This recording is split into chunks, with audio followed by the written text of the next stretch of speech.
Hi friends, today I will be talking on mountain moving faith, but before that, let us know more about the mountains of the Bible.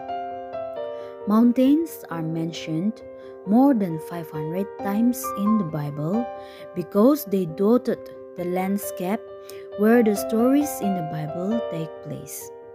They have a logical religious symbolism for Jewish and Christian cultures.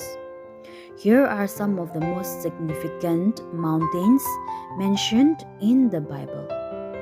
1. Mount Ararat, 16,845 feet.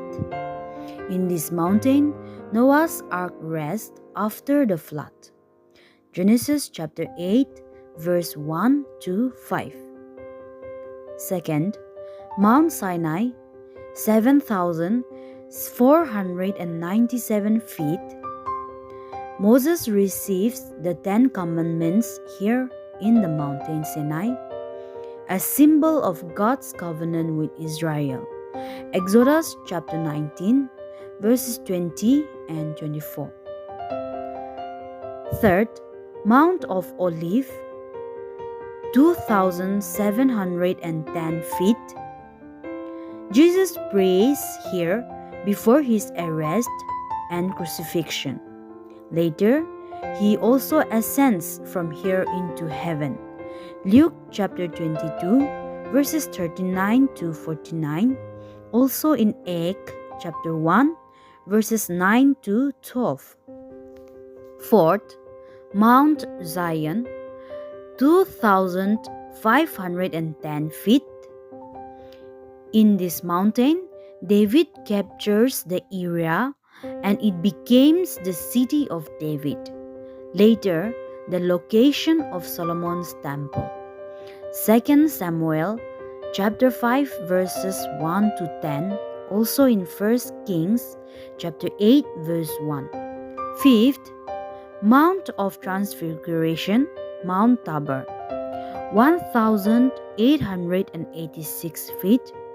Here, before the disciples' eyes, Jesus is transfigured, appearing as he will after the resurrection, next to Moses and Elijah. Matthew chapter 17, verses 1 to 9, also in Mark chapter 9, verse 2 to 8, also in Luke chapter 9, verses 28 to 36. Next, Mount Carmel, 1,724 feet. In this mountain, Elijah calls upon God to light a sacrifice of fire, proving to the prophets of Baal that he is the one true God. 1 Kings chapter 18. Mount Golgotha, also known as the place of the skull. Here on this mountain, Jesus was crucified. John chapter 19, verse 17. Next, Mount Hor. On this mountain, Aaron breathed his last. Numbers 33, verse 38. With that, let us come to mountain moving faith. Friends, in life we all face mountains. It may be a mountain of marital issues.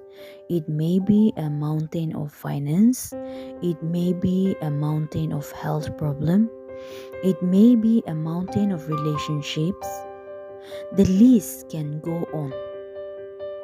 But it is no coincidence that God chose a mountain to represent our problems. Mountains are big. They seems to be permanent, like they are going to be there forever. But all we need is faith, as small as a mustard seed, and we will be able to move the mountain from here to there. You may be facing different kinds of situation that looks like it will never change, that looks like it's going to be permanent, that looks like it is too big to be moved from here to there. But let me tell you, all we need is a faith, A mountain moving faith that is God driven. God must be at the center, not me, not you. A mountain moving faith begins with God. It is having faith in God. It is having faith in God's word, having faith in His agenda, in His plan, in His will, and in His purposes. For some reasons, God may not remove the mountain from us, some mountains, but we know God has the best for us as well. There are mountains that He wants to remove from your life, from my life, but He wants us to participate. He wants us to participate in those removals. He wants you to experience His power. He wants me to experience His power flowing through us as we believe in Him. He wants to show us that He is real, that He works through His people in little and in big things. Today, tell your mountains about your God, and God is going to bless us.